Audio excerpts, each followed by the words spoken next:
배정할 시간이 되었습니다. 다 같이 일어나셔서 오순절 후 16번째 주일 예배를 경건한 마음으로 하나님 앞에 예배하겠습니다.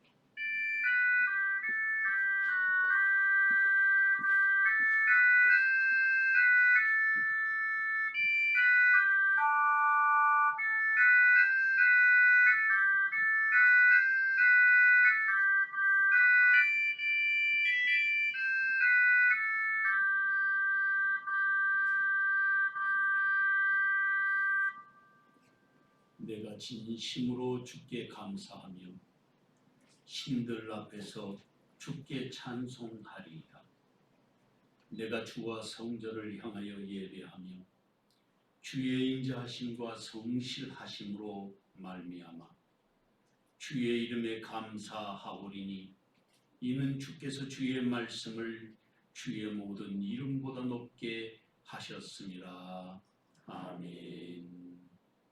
거룩하시고 자비로우신 아버지 하나님, 신실한 믿음과 사랑으로 세우심을 입으며 아버지 하나님의 영광을 우리의 삶에서 보게 하시고 날마다 매 순간마다 하나님의 거룩하심을 본받아 우리도 거룩하기를 마음으로 힘쓰며 삶으로 연습하게 하여 주신 것을 진심으로 감사를 드리옵나이다. 예배할 때 성령께서 우리 가운데 운행하여 주시고 우리의 심령 골수를 쪼개어 아버지 하나님의 양식으로 채우시고 하늘 백성으로 부끄러움이 없는 참믿음의 자녀들이 되게 하여 주시옵소서. 오늘도 비대면으로 각 가정에서 예배하는 주의 권속들을 살펴주시고 한마음으로 주의 성소를 사랑하고 사모하는 아름다운 믿음의 자녀들 되게 하옵소서. 예배할 때 성령께서 우리를 지키시고 인도하여 주시옵시기를 바라옵고 예수 그리스도의 이름으로 기원하옵나이다. 아멘. 찬송가 22장 찬송하겠습니다.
교독문제 12번 시편 19편 말씀 교독하겠습니다. 하늘이 하나님의 영광을 선포하고 날은 날에게 말하고 밤은 밤에게 지식을 전하니 언어도 없고 말씀도 없으며 들리는 소리도 없으나 그의 소리가 온 땅에 통하고 그의 말씀이 세상 끝까지 이르노라.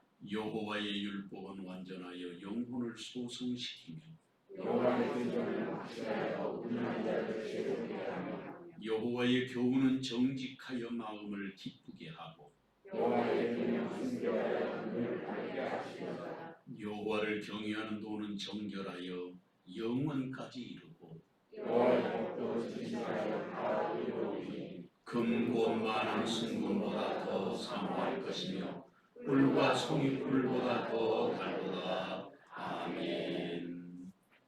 지난 일해 동안에 우리의 삶을 돌아보고 하나님 앞에 겸비한 마음으로 자복하고 회개하는 참회의 시간을 갖겠습니다. 함께 동성으로 기도하겠습니다. 사랑하는 주님, 죄인된 우리를 불쌍히 여겨주시고 아버지를 사랑하며 믿음으로 세우시고 주님의 뜻을 따라 순종하고 하늘의 찬송과 소망이 심어지지 않게 하옵소서. 우리의 마음속에 주의 음성 듣게 하여 주시고 주의 주신 참된 사랑과 은혜가 넘쳐나게 하여 주셔서 날마다 매 순간마다 주님 오시는 그날을 기대하고 우리의 삶을 돌아보게 하옵소서.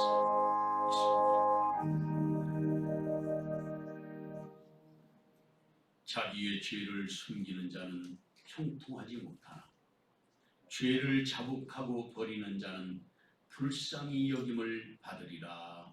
아멘. 나는 전능하신 아버지 하나님 천지의 창조주를 믿습니다. 나는 그의 유일하신 아들 우리 주 예수 그리스도를 믿습니다.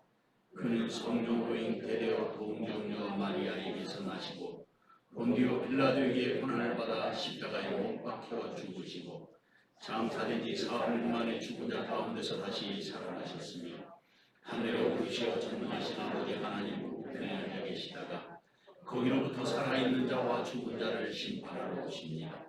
나는 성령을 믿으며 거룩한 공교회와 성도의 교제와 죄를 용서받는 것과 몸의 부활과 영생을 믿습니다. 아멘. 다자리에 앉으셔서 찬송가 213장 찬송하겠습니다.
하늘 나라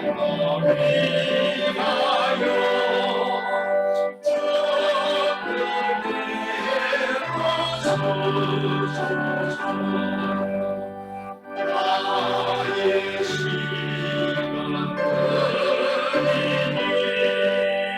주여 받아주셔서 평생 주 위에 봉사하게 하소서.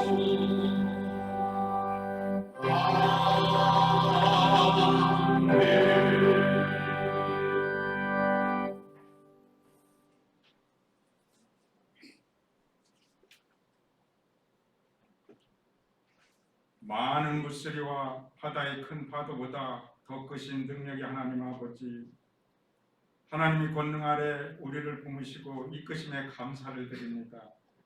우리 연약한 가운데 주의 크신 능력을 나타내시고 우리 우둔함 가운데서도 하나님의 지혜로우심을 드러내시는 주님을 찬양합니다. 연약함으로 범죄하고 어리석음으로 하나님을 슬프게 했던 우리를 용서해 주시고 거룩한 십자가의 벌로 깨끗이 씻어 주옵소서. 수고하고 무거운 짐자들을 불러주신 주님, 코로나 감염병의 장기화로 이 땅에 지쳐있는 사람들을 구겨 살펴 주옵소서. 경제적인 어려움을 극복하지 못하고 신음하는 사람들, 직장에서 여러 가지 스트레스로 지친 사람들, 여러 가지 사업 규제에 난관을 겪고 있는 사람들이 있습니다. 이스라엘 백성들이 애굽에서 고역으로 신음할 때 그들을 살펴주셨던 주님, 우리 가운데 고통당하는 사람들의 형편을 살피시고 구원의 은총을 허락해 주옵소서. 사랑의 주님, 고통스러운 환경의 중압감보다 우리 마음을 더 아프게 하는 것은 사람들이 냉소와 비난의 목소리입니다. 서로를 향한 차가운 손가락질로 얼룩진 세상이지만 주님의 은혜를 입은 저희는 서로에게 응원가를 불러주기를 원합니다. 우리 응원가로 지친 사람들이 일어나고 약한 자들이 위로와 격려를 받기를 소망합니다. 인간의 모든 생각과 마음을 감찰하시는 주님, 우리 모든 생각이 주님 보시기에 합당하지 못했음을 고백합니다. 이웃을 해하고 아프게 하는 생각을 버리고 거짓되고 가증한 생각들을 제하며 바른 생각을 품기를 소망합니다. 악하고 그릇진 생각이 둥지를 틀지 못하도록 성령께서 지켜 주옵소서. 우리 부패한 마음을 너무도 잘 아시는 주님, 바른 생각을 갖는 것이 참으로 어렵습니다. 성령께서 우리 마음과 생각을 통제하여 주옵소서. 육체의 정욕이 우리 생각을 통제하지 않고 통제되지 않는 감정이 우리 생각을 지배하지 않게 하여 주옵소서.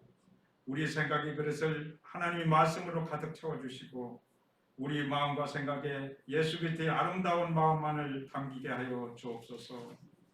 사랑의 주님, 우리 생각을 사로잡아 예수 그리스도에게 굴복시킬 수 있는 성숙한 믿음과 무엇이 바른 것이고 무엇이 옳고 그른지 분별할 수 있는 지혜를 허락해 주옵소서. 사랑의 주님, 우리 생각의 감정과 행동을 올가매고 있음을 잘 알고 있습니다. 우리 생각이 마음 아픔을 가져오기 전에 깊이 생각하고 그 후에 말하는 지혜를 한 번 더 생각한 후에 행동으로 옮기는 신중함을 주시옵소서. 우리 생각의 중심에 사탄의 생각이 뿌리 내리지 못하게 하시고 하나님께 주신 생각만 열매 맺게 하여 주옵소서. 사랑의 주님, 이 시간도 말씀 전하시기 위해 당일 사자 목사님 세워져 주셨사오니 성령의 능력을 갑절이나 불어넣어 주셔서 전하시는 하나님 말씀을 통해 우리 생각이 새롭게 되고 주의 생각으로 변화되는 은총을 허락해 주옵소서. 오늘 이 시간도 정부의 방역 집회에 따라 한정된 인원의 성전에서 예배드리는 우리들과 가정과 각자의 처소에서 예배드리는 성도들의 예배를 주님께서 인도해 주실 줄 믿사오며 우리 생각의 주인 되시는 예수님의 이름으로 기도드립나이다. 아멘.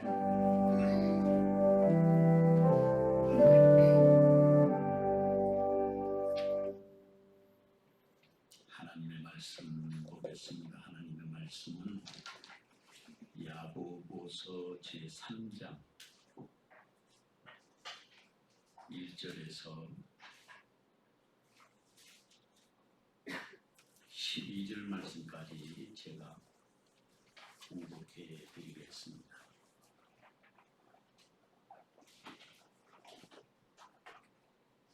네 형제들아, 너희는 선생된 우리가 더 큰 심판을 받을 줄 알고 선생이 많이 되지 말라.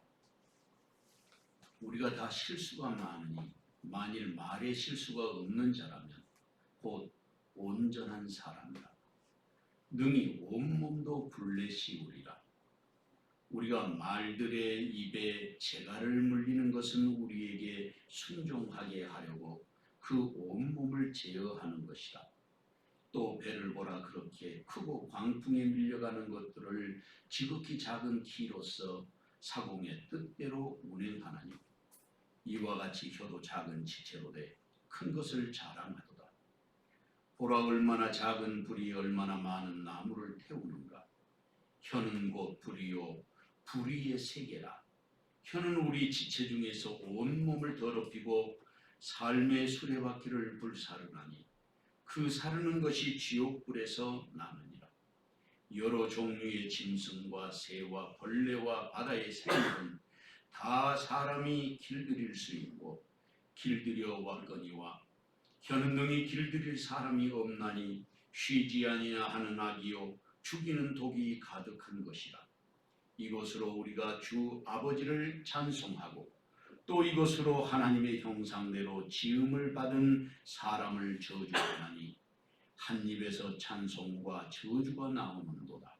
내 형제들아, 이것이 마땅하지 아니하니라. 샘이 한 구멍으로 어찌 단물과 쓴물을 내겠느냐. 내 형제들아, 어찌 무화과 나무가 감람 열매를 포도나무가 무화과를 맺겠느냐.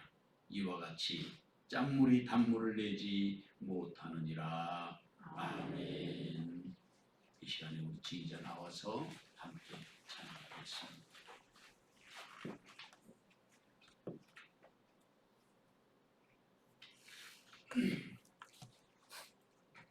함께 부르실 찬양은 내 마음의 주를 향한 사랑이입니다. 두 번 다 같이 찬양하시겠습니다.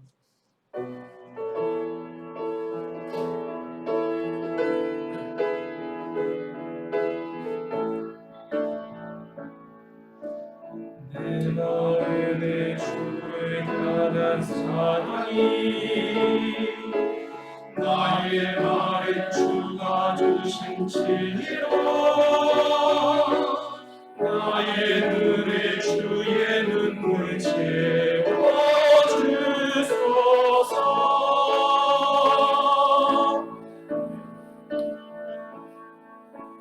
내 입술에 찬양의 향기가 두 손에는 주를 닮은 섬김이 나의 삶의 주의 흔적 남게 하소서.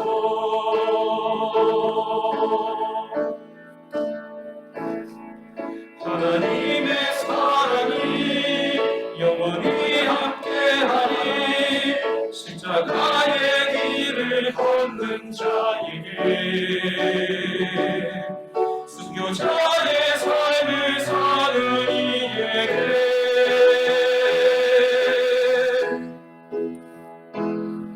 조롱하는 소리와 세상 유혹 속에도 주의 순결한 신부가 되리라. 내 생명 주님께 드리니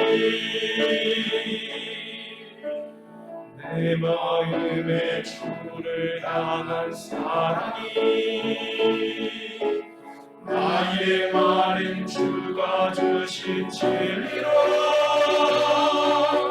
나의 눈에 주의 눈물 채워주소서.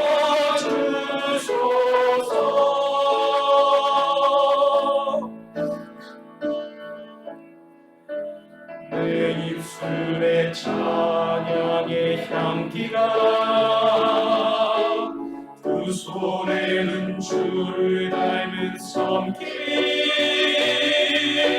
나의 삶에 주의 흔적 남게 하소서.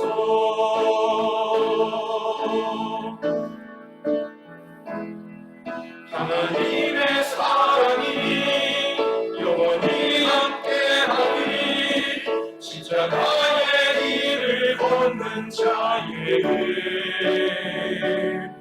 순교자의 삶을 사는 이에게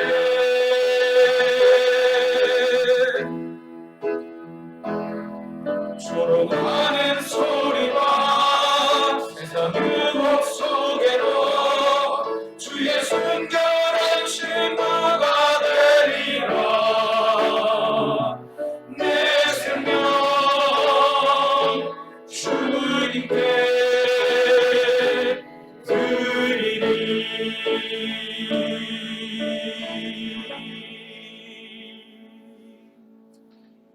할렐루야. 우리 하나님께 영광의 박수 하겠습니다.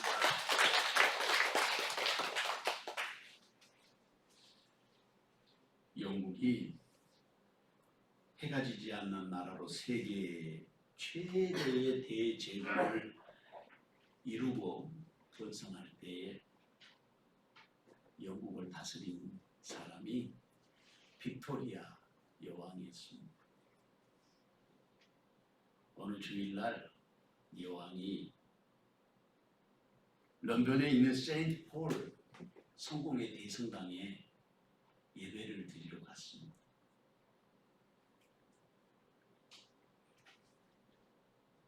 성공회는 캐톨릭식의 미사가 그대로 남아있지요. 그런데 그날 신부님이 영생에 대한 이야기를 말씀을 선포했습니다. 미사가 마친 후에 여왕이 신부님을 만나서 물어봤습니다. 신부님, 사람이 이 세상에 사는 동안에 영원한 구원에 대한 절대적인 확신을 할 수가 있습니까? 그런데 그 신부가 그렇게 대답했어요. 자신도 아직 완전한 구원의 확신을 가질 수 있는지 잘 모르겠다. 신부님이 그렇게 말하고, 그러면 진짜 우리나라 목사님들은 이 구원의 확신을 거의 제가 생각할 때는 99% 1% 정도 혹시 아닌 사람이 있을 수 있습니까? 99% 우리나라 목회자들은 다 갖고 있습니다. 미국만 해도 그렇게 확신을 가진 목사님들이 많지 않고 학문적으로만 예수님을 아는 사람들이 많습니다. 이날 이 여왕과 신부님과의 대화가 궁정신문 보도가 됐어요. 근데 그때 당시에 그 궁정신문의 구원의 확신을 가질 수 없다는 기사를 읽게 된 존 타운젠트라고 하는 목사님이 계셨어요. 이 목사님이 깜짝 놀란 거예요.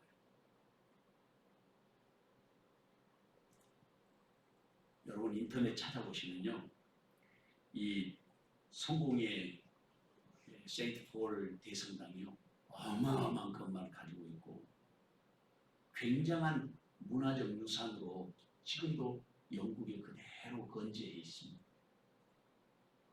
그런데 그 대성당의 신부인 사람의 신앙이 그 정도 수준밖에 안 됐다고 하니까 너무 충격을 받은 이 타운젠트 목사님. 그래서 편지를 썼습니다. 존 타운젠트 목사님이 기도하는 마음으로 여왕에게, 친애하는 여왕 폐하, 저는 예수님께서 먼저 가셔서 준비해 두신 하늘나라에서 우리가 누릴 영생에 대해 절대적인 확신을 가질 수 있다는 사실을 알기 때문에 떨리는 손과 진심 어린 사랑의 마음으로 여왕 폐하께 요한복음 3장 16절 말씀과 로마서 10장 9절 10절 말씀을 꼭 읽어보고 묵상하시기를 바랍니다. 이 구절들은 우리가 예수를 믿음으로 영생을 얻는다는 것을 증명해 주고 있습니다. 당신의 미천한 종 타운젠트, 이렇게 편지를 써서 보낸 거예요. 2주가 흘렀습니다. 존 타운젠트 목사님에게 여왕으로부터 답장이 왔습니다. 타운젠트 목사님에게 당신의 편지는 잘 받았습니다. 언급하신 성경 구절들을 기도하면서 주의 깊게 읽어보았습니다.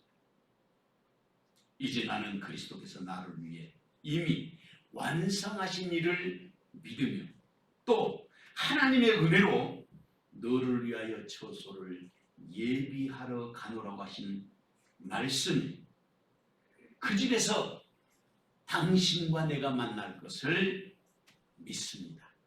빅토리아 구엘프, 여왕의 이름이에요. 여왕의 아버지였던 켄트 공작도 아주 성숙한 그리스도인이었다고 합니다. 세상을 떠나게 됐을 때 의사가 공작을 위로하기 위해서 그 여러 가지 정치적인 업적들을 나열했습니다. 베푼 선덕을 열거하면서 공작이 죽은 다음에 틀림없이 구원받을 것이라고 말했습니다. 그때 공작이 의사의 말을 가로막으면서 그렇게 말했다고 합니다. 내가 구원받는 것은 공작이기 때문에 구원받는 것이 아니라 죄인이기 때문에 구원받습니다.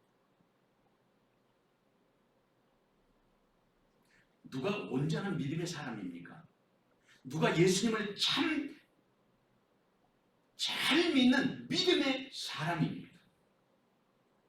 본문의 말씀은 온전한 믿음의 사람이 가야 할 길을 가르쳐주는 교훈의 말씀입니다. 말씀을 통해서 주님이 원하시는 온전한 믿음의 사람이 되기 위해서 새롭게 마음의 각오를 다짐하는 그런 사람이 되어야 하지 않겠습니까? 이것이 하나님이 주신 축복이요, 그것이 거룩함에 대한 신비요, 하나님의 은총이기 때문입니다. 이 귀한 은총이 시간 저와 여러분에게 함께 하시기를 주님의 이름으로 축원합니다. 첫째, 온전한 사람이 되려면 온 몸을 제어하는 사람이 되어야 합니다. 본문 1절에서 3절 말씀을 다 같이 한 목소리로 읽어보겠습니다. 내 형제들아, 너희는 선생된 우리가 더 큰 심판을 받을 줄 알고 선생이 많이 되지 말라. 우리가 다 실수가 많으니 만일 말에 실수가 없는 자라면 곧 온전한 사람이라. 능히 온몸도 불레시오리라.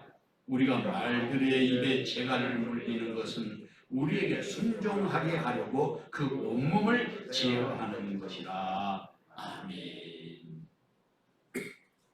말씀을 오해하는 사람들은 이 말씀을 가지고 교회 앞에 선생님 좀 해달라 그러면 나는 선생님 될 수 없다고 그러는 사람들도 있어요.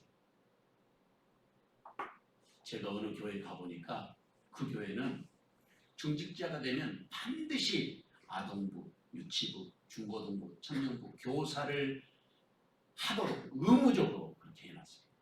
그래서 이렇게 해야 되는데 그런 생각이 들었습니다.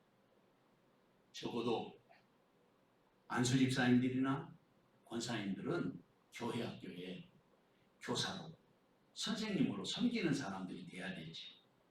여기에서 말하는 선생님은 그런 의미의 선생님은 차원이 좀 달라요.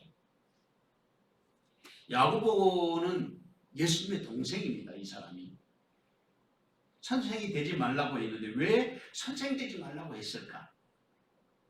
선생된 우리가 더 큰 심판을 받을 줄 알기 때문이라, 그렇게 말했습니다.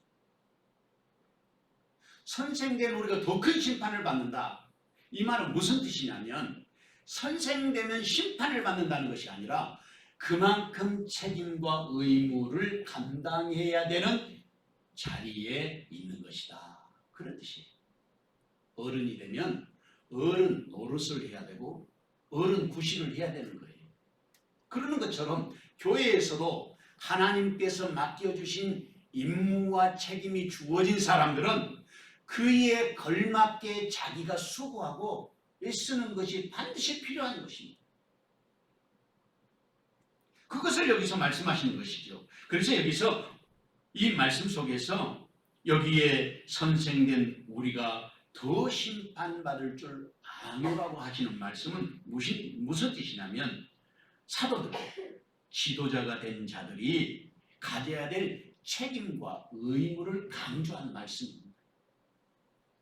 그래서 여기서 내 형제들아 그렇게 말씀하시는데 내 형제들은 누구를 말하는 것입니까?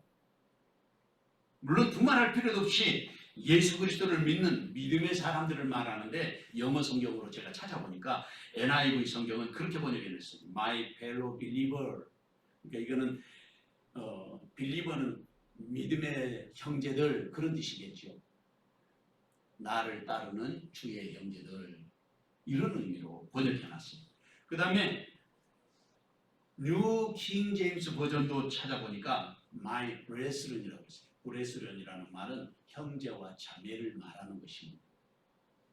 그러니까 모든 그리스도인들에게 서로 지도자가 되지 말라고 말씀하고 있는데 이것을 해석해 보면 어떤 의미를 가지고 있느냐면 선생되지 말라고 하는 말씀은 군림하는 자가 되지 말고 섬기는 자가 되어라 그런 뜻이란 말이죠. 이 말씀이 그렇게 되었을 때 비로소 오늘 본문의 핵심되는 단어가 온전한 사람, 하나님의 사람, 성숙한 그리스도인의 모습을 나타내게 된다. 그런 뜻입니다. 그러니까 여기에서 말씀하시는 이 그리스도인에게 있어서 서로 지도자가 되지 말라고 하는 말씀은 섬기려 하고 도리어 배우는 자세로 겸손하게 되려고 하는 그런 모습을 갖춰야 한다는 것입니다. 이것을 거꾸로 뒤집어 보면 우리는 겸손하지도 않고 그리고 또 우리가 말씀 가운데 배우려고 하는 것도 노력하지 않는다는 뜻이 되는 거예요. 이어서 2절 말씀을 보면 우리가 다 실수가 많으니 만일 말에 실수가 없는 자라면 곧 온전한 사람이라 능히 온 몸도 굴레 씌우리라 그렇게 말씀하고 있습니다. 우리가 하는 말로 우리 온몸에 굴레 씌우게 된다는 말씀을 하고 계시는데 이것을 칼이나 곡에 쌓이라고 해요. 칼이나 곡에 쌓이라는 말은 무슨 말이냐면 고삐를 잡아서 그 고삐를 이끌고 간다는 뜻이에요. 그러니까 고삐를 맡기게 됐을 때는 고삐를 지은 사람이 주인이지 않습니까? 고삐를 잡는 사람 그 고삐를 잡는 사람에게 내가 매인바 되게 되는 거예요. 그러니까 우리가 말을 하게 되는데 상대방에게 말을 하잖아요. 그러면 그 말이 나를 올가매는 그런 재갈이 되고 고삐가 되는 거예요. 그래서 우리가 말을 조심해야 된다 하는 것을 가르쳐주고 있습니다.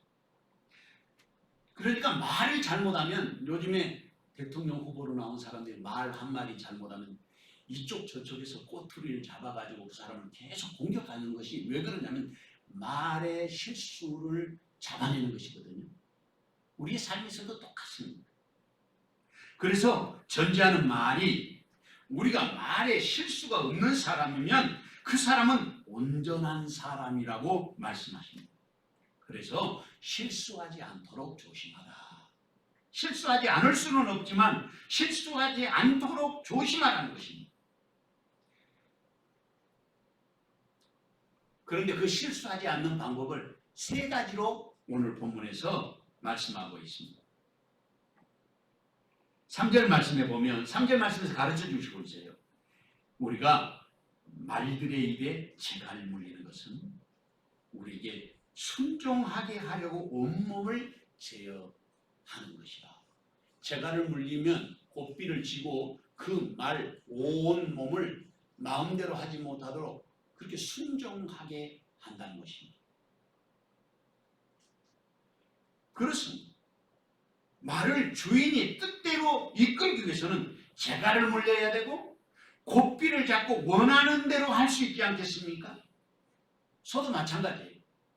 소가 1년이 지나고 송아지 기간을 벗어나면 콧뚜레를 해가지고 거기에다가 이제 고삐를 매서 끌고 다니지 않습니까? 잡아 끌면 코에 콧뚜레 한 것이 얼마나 아파요. 그러니까 순종할 수밖에 없어요. 본문에서 가르치시고 있는 이 교훈 속에서 우리에게 말씀하시는 것은 온전한 사람이 되려면 말씀으로 우리가 우리의 삶을 재갈 물려야 한다는 말이에요. 우리가 마음대로 사는 것이 아니라 하나님의 말씀에 의해서 이끌림을 받는 사람이 되어야 한다는 것입니다. 그런데 재갈을 물린다는 것은 내 뜻대로 사는 것이 아니라 하나님의 뜻대로 살아가는 거예요. 그것을 순종할 수도 있지만 복종할 수밖에 없도록 나의 삶을 하나님 앞에 맡겨야 되는데 여기에 바로 재갈을 물리는 것을 말하는 것입니다. 그래서 여기에서 가르치고 싶으신 하나님의 말씀의 의도가 무엇이겠습니까? 그것은 하나님의 사람으로 온전한 그리스도인이 되기 위해서는 반드시 온몸을 제어하는 사람이 되어야 한다는 거예요. 내가 원하는 대로 사는 것이 아니라 주님이 원하는 대로 살아갈 수밖에 없는 자가 되었을 때 그때 온전한 사람이 되는 것입니다. 우리의 몸을 재갈 물린다는 말은 다른 말로 하면 하나님의 뜻에 순종하고 복종하기 위해서 훈련하고 연습하는 것입니다. 저는 생각하기를 우리가 주일날 모여서 예배하는 것도 우리의 삶을 제어하는 거예요. 왜냐하면 믿지 않는 사람들은 온 세상에 좋은 일이 얼마나 많이 있습니까? 많은 사람들이 즐기고 그리고 오락이나 여러 가지 유의할 수 있는 것들이 지금 세상은 널려 있어요.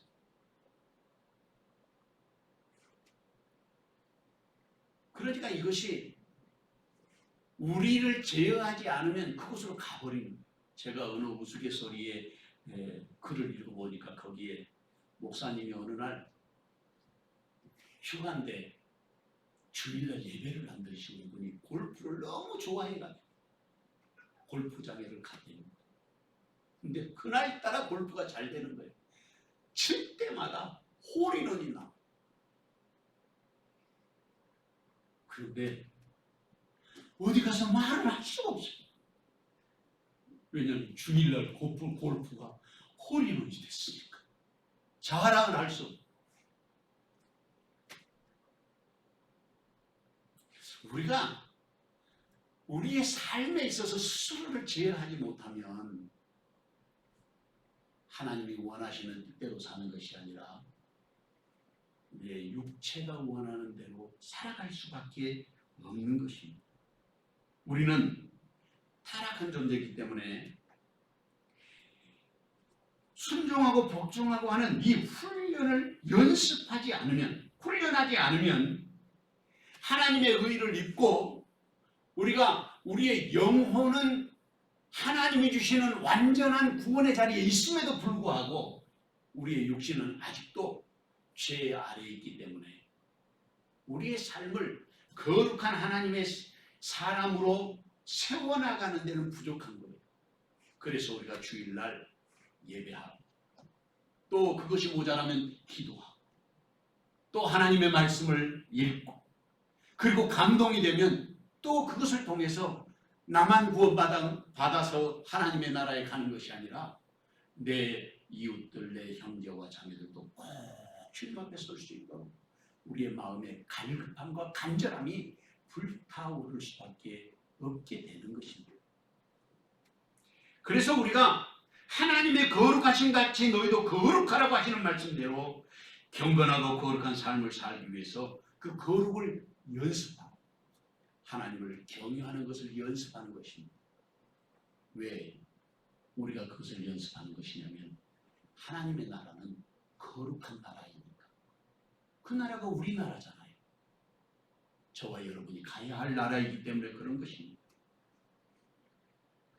여기에서 경건을 연습하고 그리고 거룩하라고 하는 이 말씀은 우리에게 권면하는 말씀이 아니에요. 명령이에요. 권면하는 것은 우리가 해도 되고 하지 않아도 되는 것이지만 명령은 반드시 그렇게 살아야 할 것을 말하는 것입니다.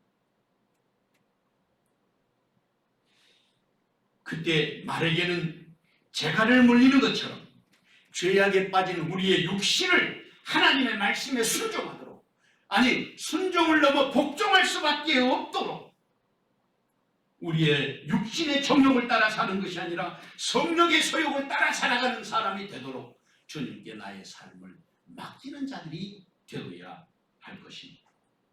디모데전서 4장 8절에 보면 육체의 연단은 약간의 유익이 있으나 경건은 범사에 유익하니 내 생에 약속이 있느니라.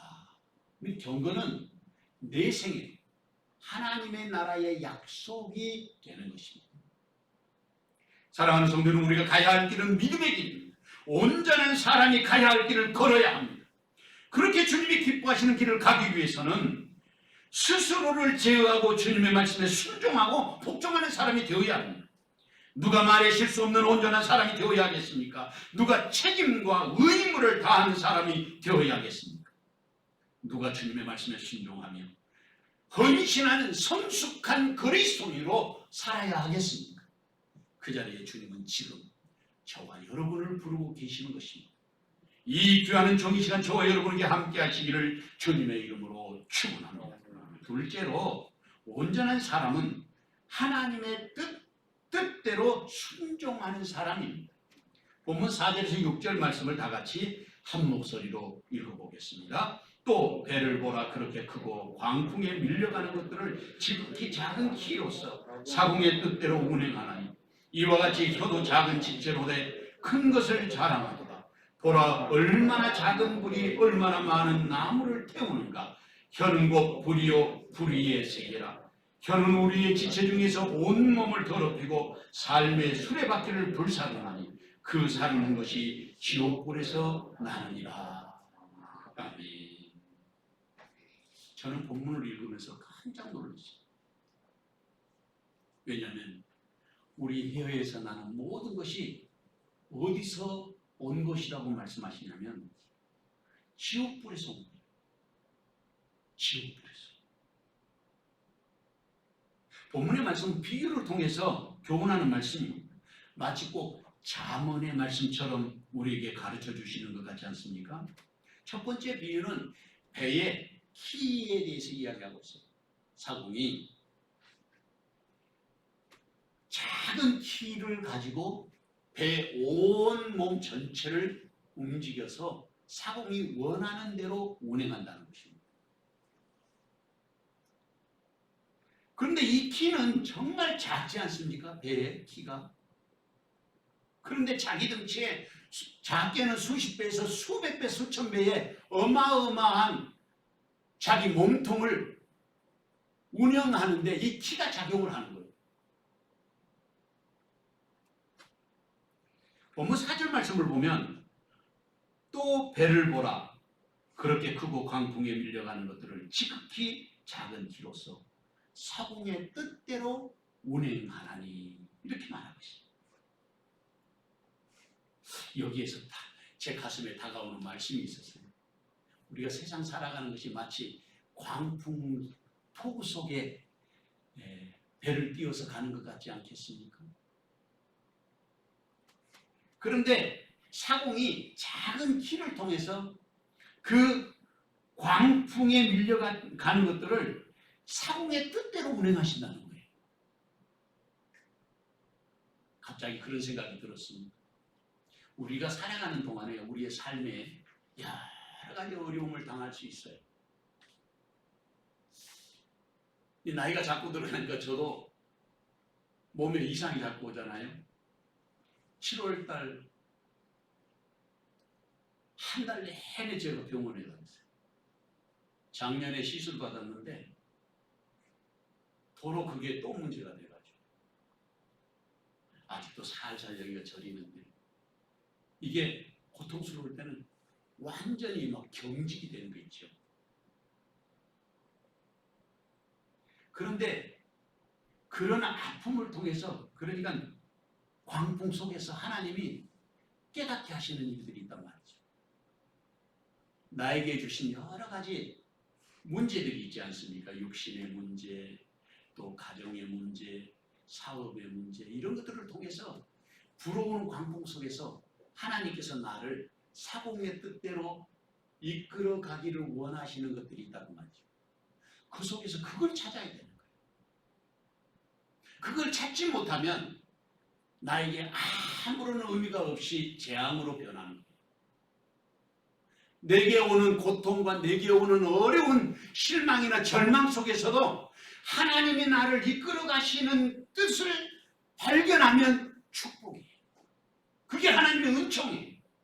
근데 그걸 발견하지 못하면 그게 좌절이 되고 그리고 오늘 본문에 나온 것처럼 그 모든 것이 지옥으로부터 온 것인데 그 속에 완전히 침몰되는 거예요. 예수님이 우리의 사공이 되신다면 광풍 폭우 속에서도 그 작은 기로 내 인생에 내가 만난 여러 가지 어려움들 속에서 그것을 가지고 나를 성공하게 하시고 광풍 폭우를 뚫고 나오게 하신다는 사실을 여기서 가르쳐 주신 것입니다. 그러니까 광풍이 불어도 두려울 것이 없는 것은 내 인생을 주님의 손에 맡기게 되었을 때 그것이 두려움이 없게 되는 것이란 말이죠. 이어서 5절 이하의 말씀을 보면 그렇게 말하고 있습니다. 이와 같이 혀도 작은 지체로 큰 것을 자랑하도다. 보라, 얼마나 작은 불이 얼마나 많은 나무를 태우는가. 혀는 곧 불이요 불의의 세계라. 혀는 우리 지체 중에서 온몸을 더럽히고 삶의 수레를 불사르는 그 사르는 것이 지옥불에서 나느냐. 정말 놀랍지 않습니까? 여기서 몇 가지 중요한 단어를 찾아볼 수 있습니다. 첫째는 우리의 혀에 대한 거예요. 혀가 권세가 있잖아요. 혀는 작은 지체지만 큰 것을 자랑한다고 말했습니다. 마치 작은 불이 많은 나무를 태우는 것처럼 말입니다. 그리고 혀가 불이라고 말씀하고 있죠. 그것을 불이라고 말씀하시면서 바로 이어서 뭐라고 말하냐면 불의의 세계라. 그렇게 말하고 있어요. 혀가 불인데 그것이 불의의 세계다. 왜 이렇게 말씀을 하셨을까? 말씀을 준비하면서 고민이 됐어요. 말하는 것이 불이고 그리고 그 불이 불의의 세계라는 거예요. 의로운 세계가 아니고 죄악의 세계라는 뜻이 아니겠습니까? 불이라는 것이 올바르지 못한 것을 말하는 것입니다. 그러니까 이 말이 불의의 세계로 통한다는 말은 이것이 바로 하나님의 나라를 회방하고 하나님의 영광을 가리고 신성하고 거룩한 질서를 파괴하는 일을 우리의 입으로 하게 된다 그 말이죠. 우리의 혀로. 혀가 불이 됐을 때 그게 불의가 되고 그 불의는 우리 공동체를 파괴하고 심지어는 자신의 삶을 파괴하는 거예요. 그래서 여기에 삶의 수레바퀴를 파괴한다는 거예요. 삶의 수레바퀴가 무엇입니까? 나의 인생 여정을 말하는 것 아니겠습니까? 인생이 그렇게 되는 거예요.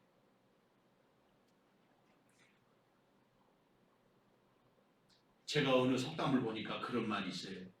말이 당신의 입 안에 있을 땐 말의 주인이지만 말을 내가 뱉기 전에 그 말을 내가 입 안에 품고 있으면 그 말은 내가 주인이에요. 내가 할 수도 있고 안 할 수도 있고.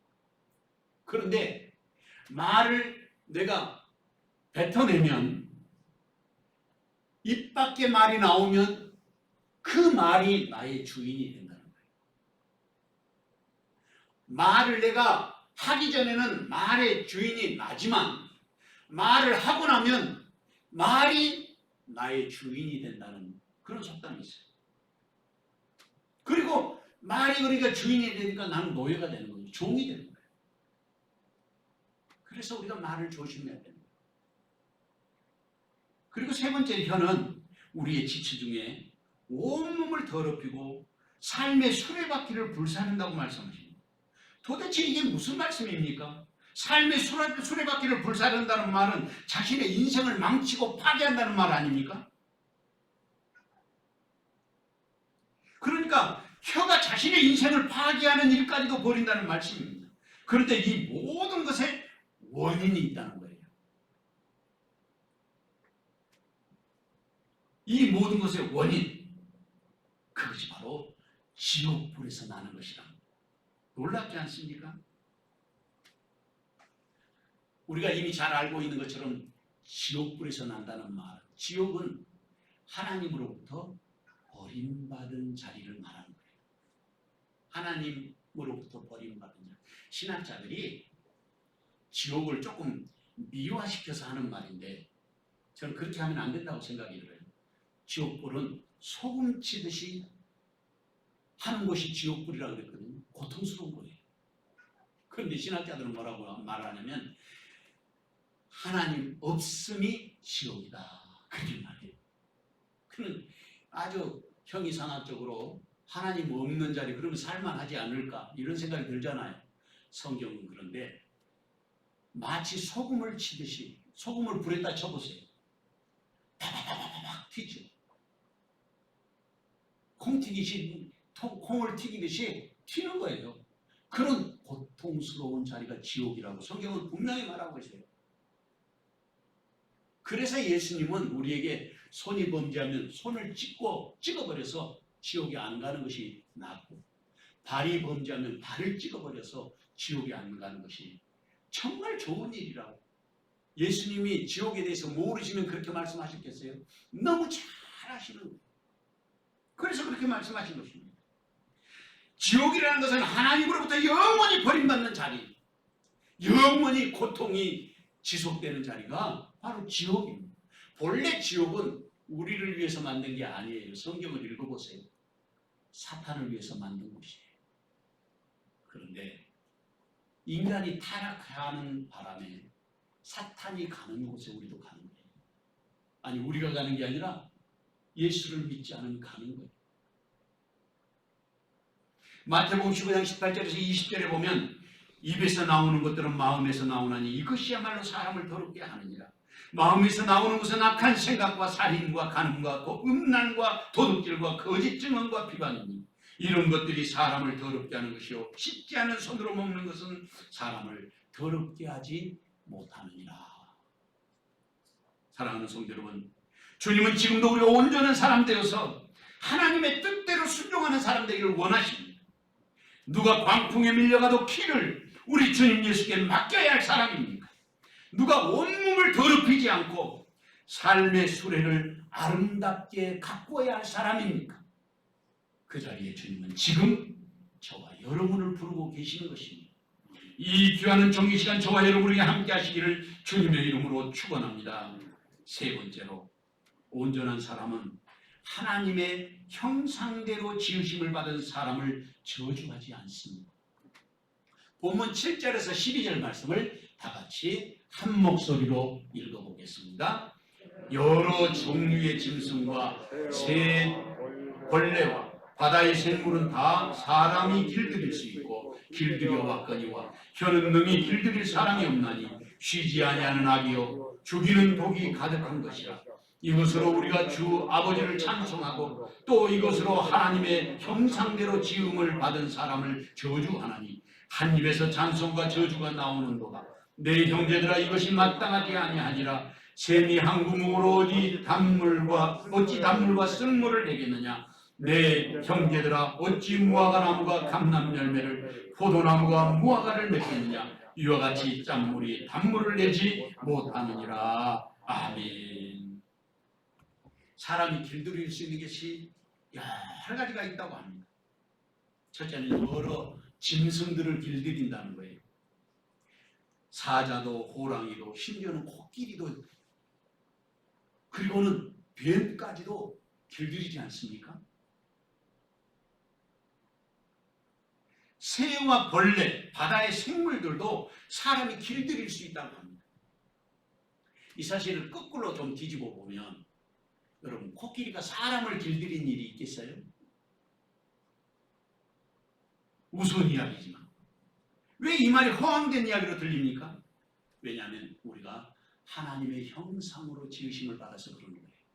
하나님의 형상으로 지음을 받았다는 말은 이 땅에 사는 동안에는 우리가 하나님처럼 살도록 하나님이 우리를 지으셨어요. 그래서 땅의 모든 것을 지배하고 다스리라고 말씀하셨어요.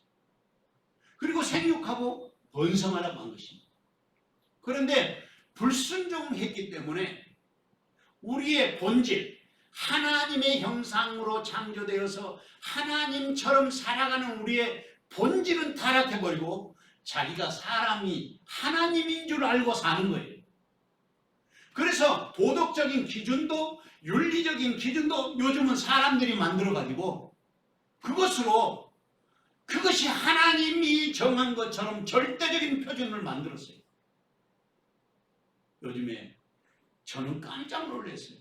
서울시에도 젠더과가 있다고 하는 사실을 최근에 알았어요. 젠더과. 여러분, 젠더가 뭔지 아세요? 젠더. 저도 정확하게 잘 모르겠어요. 근데 거기서 다루는 것은 남자, 여자, 중성, 여러 가지 종류의 사람이 있다는 거예요. 우리 교회는 남자하고 여자만 있죠. 근데 서울시에는 여러 종류 인간이 있다는 거예요. 인간이. 남자도 있고 여자도 있고 중간 정도도 돼 있고 있는 것도 있고 30% 여자도 있고 50% 남자도 있고 여러 가지 것들이 있다는 거예요. 그게 젠더예요. 72종류의 젠더가 있다는 거예요. 72종 인간이. 그걸 누가 만들었어요? 사람들이 만들었어요. 그리고 현 정권은 그것을 옹호하는 정권입니다.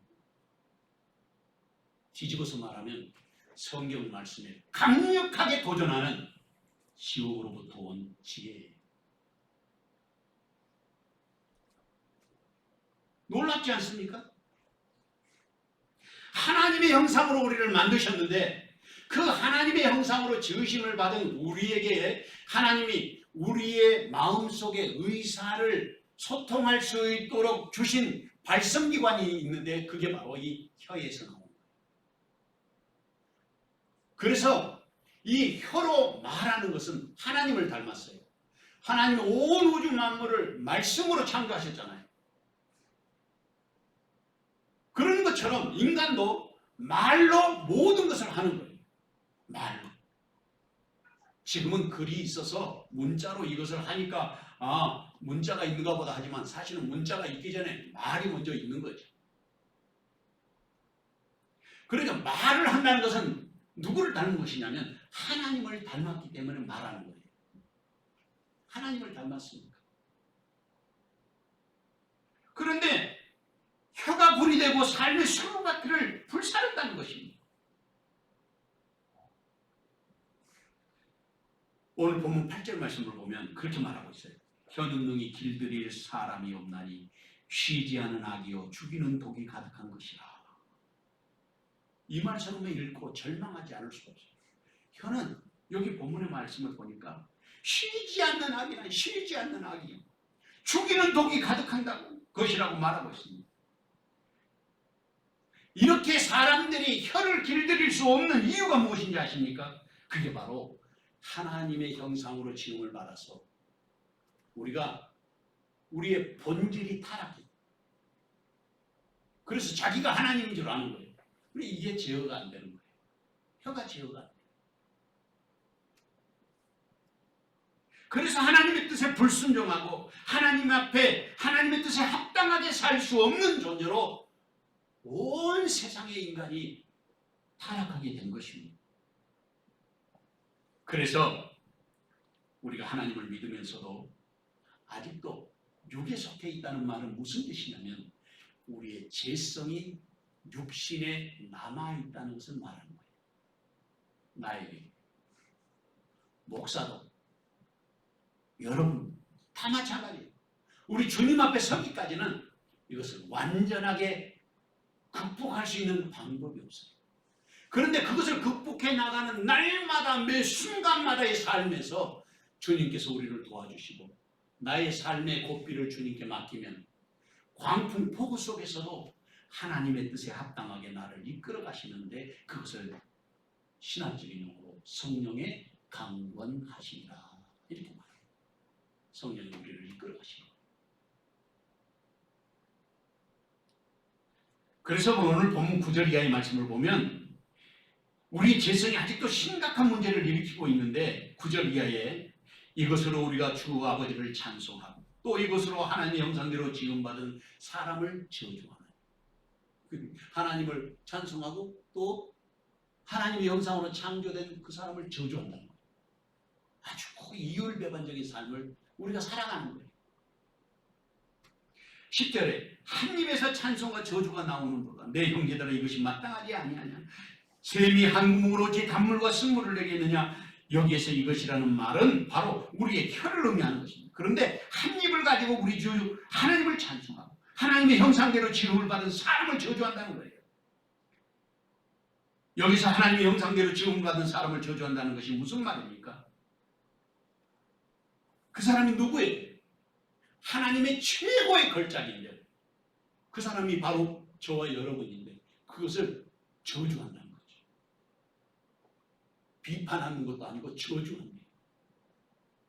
한 입에서 찬송과 저주가 나오는 거다. 그렇게 탄식하고 있습니다. 그런데 제가 이 말씀을 준비하면서 놀라운 사실을 또 발견했어요. 그게 뭐냐면 한 입에서 찬송과 저주가 나오는도다 그랬는데 이 말이 엑세코마이라는 거예요. 엑세코마이. 제가 늘 자주 설명하는 그 문법적인 용어가 있잖아요. 이게 엑세코마이는 동사인데 문법적으로 아주 중요한 의미가 있어요. 그것은 동사, 직설법, 현재, 수동태, 지금, 수동태 디포넌트라고 그랬어요. 이게 무슨 뜻이냐면 내가 하지만 내가 하는 것이 아니라 받아가지고 나에게서 하도록 되어져 버린다는 거예요. 내가 하려는 것이 아니라 그렇게 되어져 버린다는 거예요. 수동태로. 와. 아, 그래서 우리가 타락한 존재구나. 그걸 우리가 인정할 수밖에 없어요. 그걸 다른 말로 하면 내가 죄인으로서이다. 그것을 고백하지 않을 수 없다는 말이에요. 이 말이. 이게 한 입으로 찬송과 저주가 나오는도다. 나온다는 말에 그 단어가 엑세코마이라는 그 단어의 그 뜻이라는 게 있어요.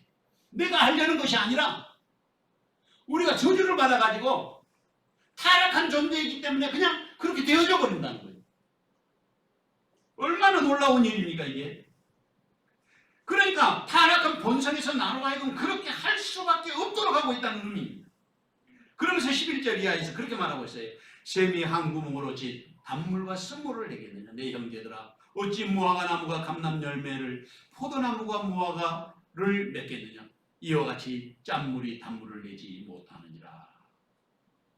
뭘 말씀하시려고 하는 것입니까? 다시 본문의 말씀을 살펴보면 샘이 한 구멍으로 지 단물과 쓴물을 내겠느냐 말씀하시고 있습니다. 가만히 살펴보면 강력하게 부정하는 말씀이에요. 이것이. 너희는 그렇게 할 수 없다 그 말이에요. 너희가 하나님을 찬송하고 저주할 수 없는 존재라는 거예요. 너희는 단물을 내지 쓴물 내는 사람이 되면 안 된다는 거예요. 그거를 말하고 있는 거예요. 이게 강력하게 그것을 부인하고 있어요. 그래서 온전한 하나님의 사람으로서 그리스도인이 해야 할 말이 있다는 것입니다. 온전한 길을 내가 걷는 것이 아니라 성령에 의해서 우리가 온전한 길을 걸을 수밖에 없는 삶을 살아야 한다는 거예요. 우리가 온전한 길을 걷는 것이 아니라 성령이 강권해서 온전한 길을 걸을 수밖에 없도록 가야 한다 그 말이에요. 언젠가도 제가 그런 그 이야기를 말씀드린 적이 있는데 전철을 타고 오는데 여의도를 지났어요. 여자분들 몇 분이 올라왔는데 아무개 원사 이쪽으로 와 하고 막 소리를 지르면서 자리를 잡아줬어요. 그런데 틀림없이 권사님들은 맞는데 말이 아주 너무 고약해 듣기. 자기 동료 권사님 이름을 이야기하면서 그 엑스머가 하면서 막 큰 소리를 떠드는. 차라리 권사님이라고 부르지를 말든지 욕을 안 했으면 좋았을 텐데 건너편에 제가 들었어요. 샘이 한 구멍으로 단물과 쓴물을 낼 수 없다고 성경은 말하고 있는데 우리의 혀에서는 그렇게 아직도 되고 있다 그 말이죠. 이 말씀에서 읽어낼 수 있는 뜻은 성령의 사람으로서 참 그리스도인은 온전한 사람으로서의 말을 해야 한다. 그런 말입니다. 믿음의 사람은 온전한 길을 걸어야 하는 것이 아니라 온전한 하나님의 사람으로서의 길을 걸을 수밖에 없는 사람이 되어야 한다는 거예요. 왜냐하면 우리 안에 계시는 성령, 하나님은 거룩하신 하나님이시기 때문에 그래요. 이어서 12절 말씀도 내 형제들아 어찌 무화과 나무가 감람 열매를 포도나무가 무화과를 맺겠느냐 이와 같이 짠물이 단물을 내지 못하느냐. 이 말씀 속에 있어서도 그리스도인은 세속에 속한 사람으로 살 수 없는 존재라는 것입니다. 세상에 살지만 세속에 물들지 않아야 된다는 말씀이죠.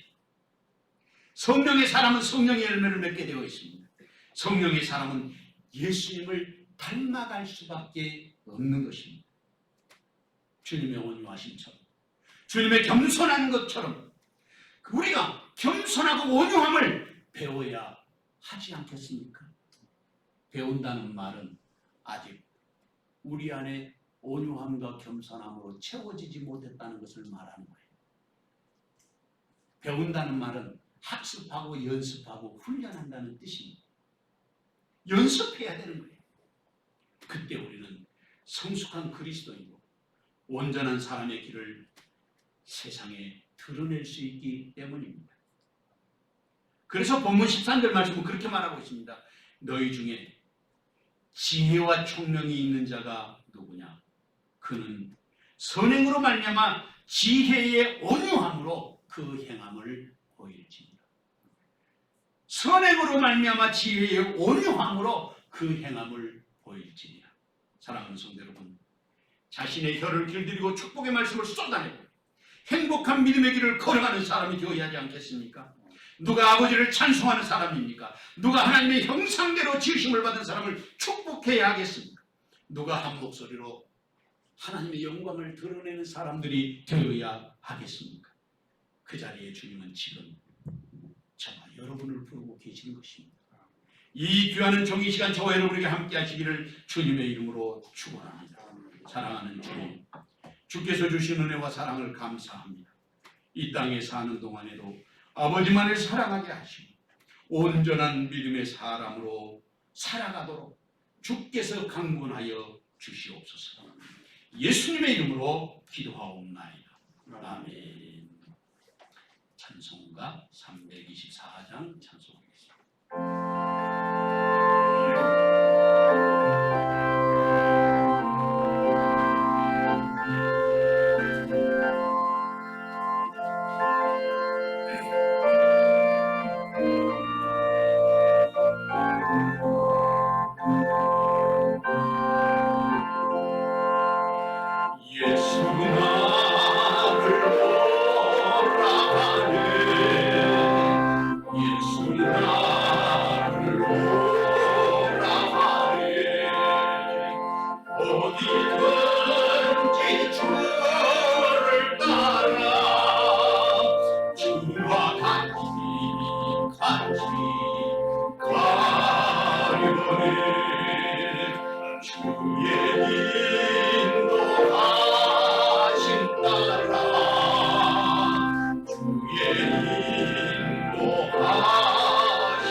주와 함께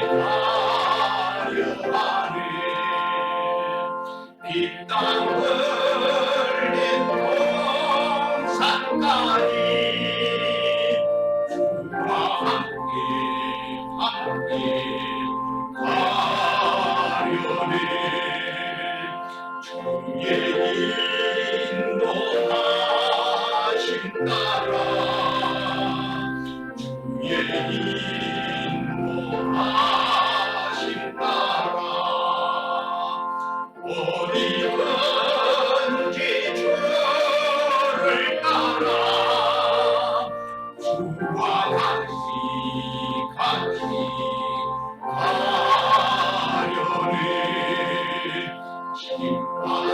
심판하실 자리까지 주와 함께 가려가네.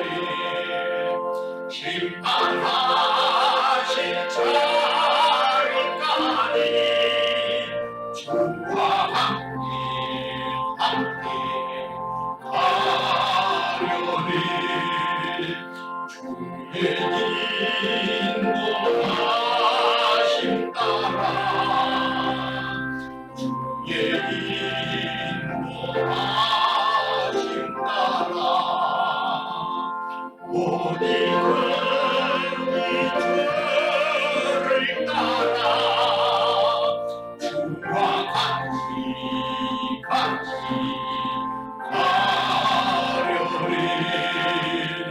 주가 크신 은혜 내려 나를 항상 돌아오고 그 신령광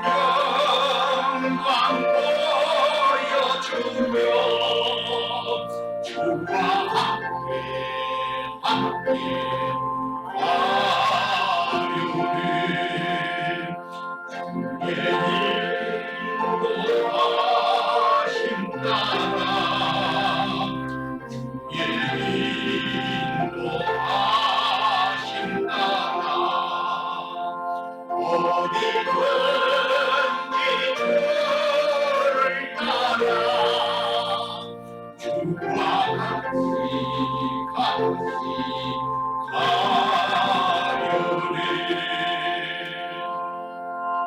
사랑하는 아버지 하나님, 주의 주신 은혜와 사랑을 진심으로 감사를 드리옵나이다. 코로나19 사태로 인하여 온 세계가 어두움 속에 있지만 주님 우리의 죄를 용서하여 주시고 주님께서 진노하심을 푸사 이제는 회복되게 하여 주시옵소서.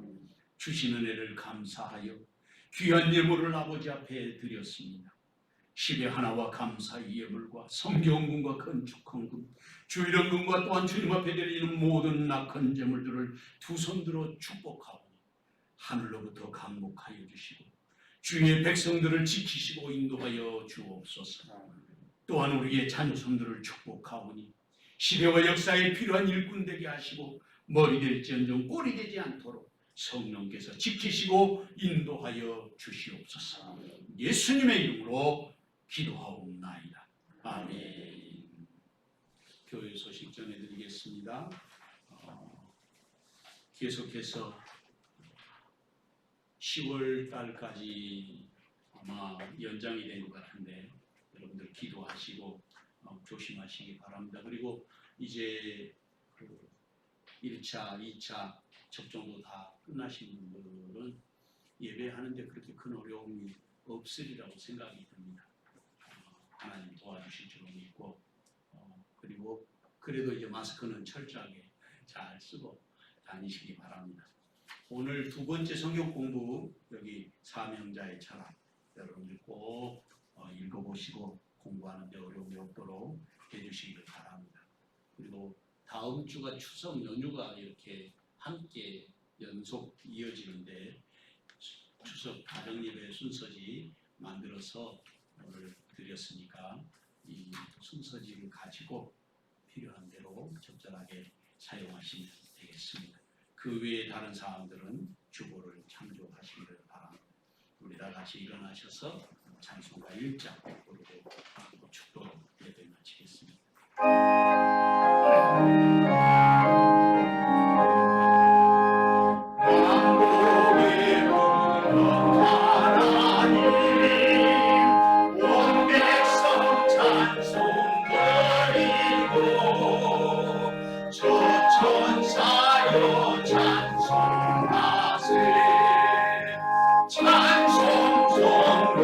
성자 성령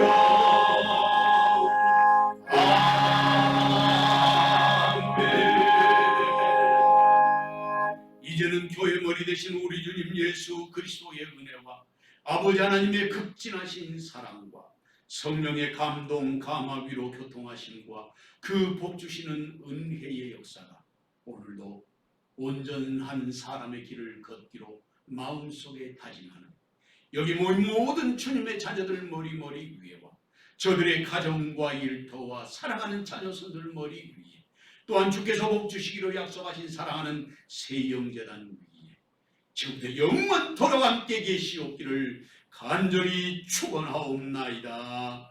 아멘.